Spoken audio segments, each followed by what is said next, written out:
The soft glow of the television screen filled the quiet living room, casting a clinical blue light on her face. He was on the screen, her husband, and his image was as clear and precise as his mind. He was being celebrated, a genius whose work had reshaped the very foundations of cosmology.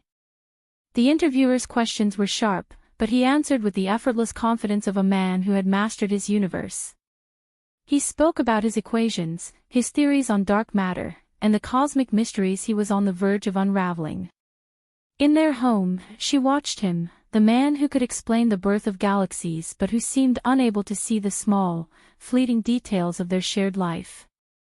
She would often leave a mug of his favorite tea on his desk, only to find it cold and untouched hours later, a testament to his single-minded focus.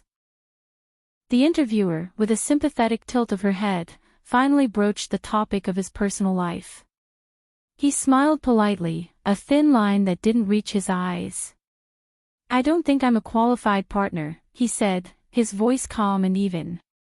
It was a perfectly articulated statement, devoid of emotion, like a theorem he had just proven. "No matter what, I will never put love first. I only want to use my limited time to pursue infinite science."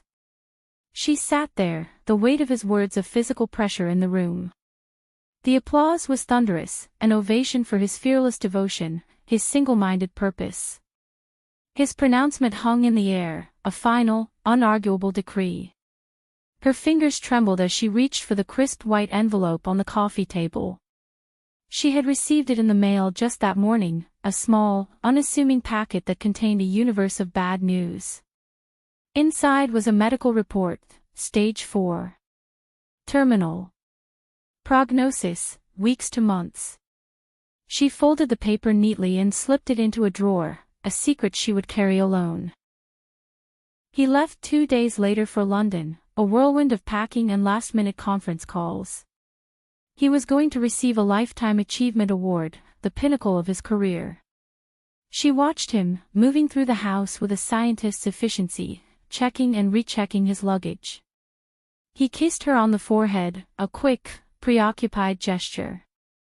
"I'll be back in a week," he said, already thinking about the acceptance speech he planned to revise on the plane. She smiled and nodded, letting him go. The house felt vast and empty once he was gone, the silence amplifying the quiet ticking of the grandfather clock in the hall. She didn't tell him that a week was a luxury she no longer had. Instead, she spent those days sitting by the large window in the living room, a solitary observer of time that was quickly running out. She watched the leaves on the maple tree outside turn from green to gold, then to a fragile, dying brown. Each day was a page turning, a final chapter coming to a close. She reread her favorite novels, listened to classical music, and found a strange sort of peace in the knowledge that she was in the final scene of her own story. The award was a cold, heavy thing in his hands. It was made of crystal, cut with mathematical precision, and it sat on the podium under the glare of the stage lights. As he gave his acceptance speech, surrounded by the world's most brilliant minds, all he could think of was the empty seat beside his at the table. He recited the well-rehearsed words, thanking his mentors and colleagues, his mind a million miles away, replaying the last moment he had seen her. The standing ovation was a cacophony of white noise. He smiled and bowed, but the victory felt hollow, a triumph over a challenge that had never truly mattered. He knew he should be celebrating, but all he felt was an overwhelming, crushing sense of defeat. He had won the world's praise, but he had lost his world. The return to the house was a physical shock.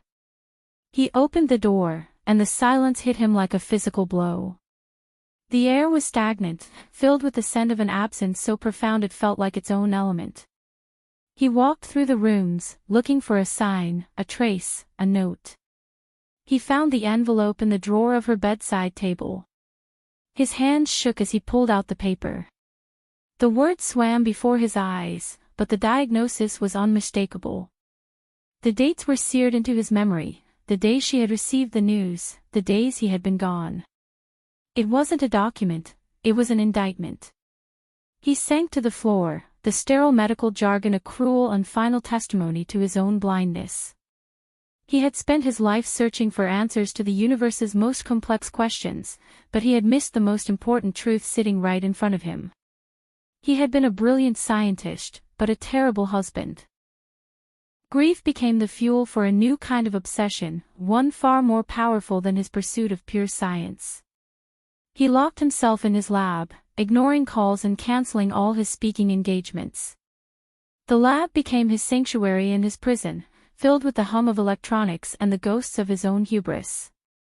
He lived on stale coffee and a burning ache in his chest, his days and nights blending into a single, agonizing blur.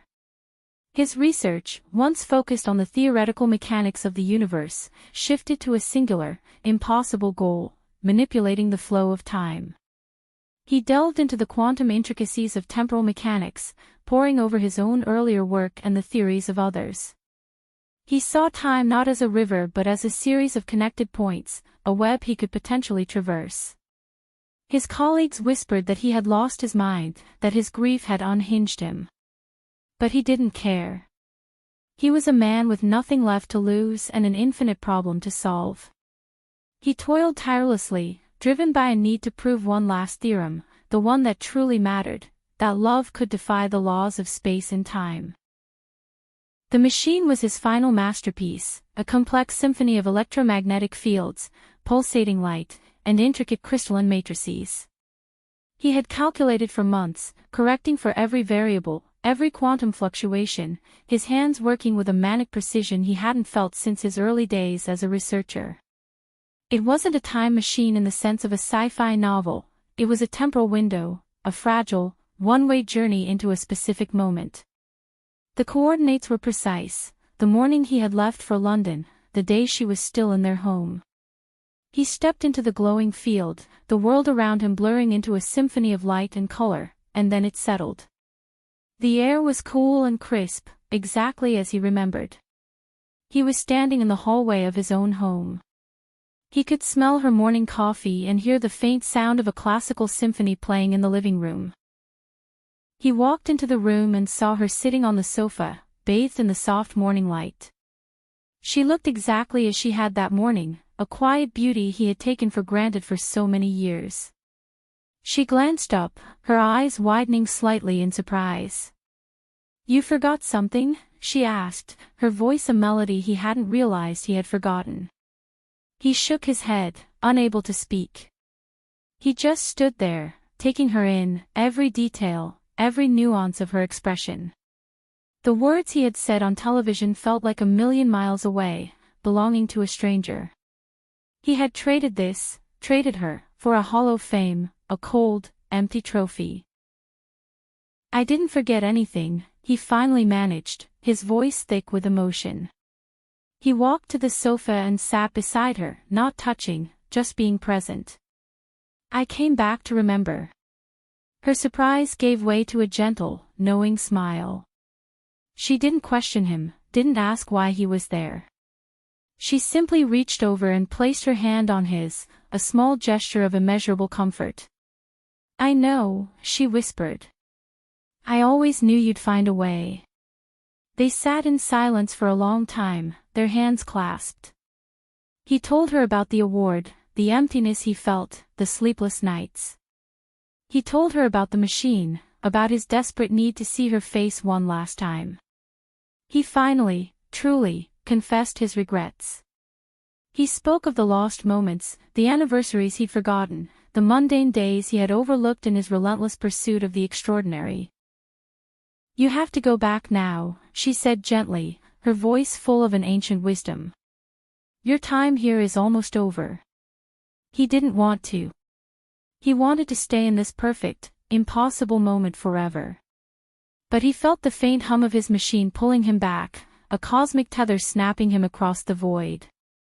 He kissed her hand, a gesture he had never thought to make before, and looked into her eyes, memorizing every last detail.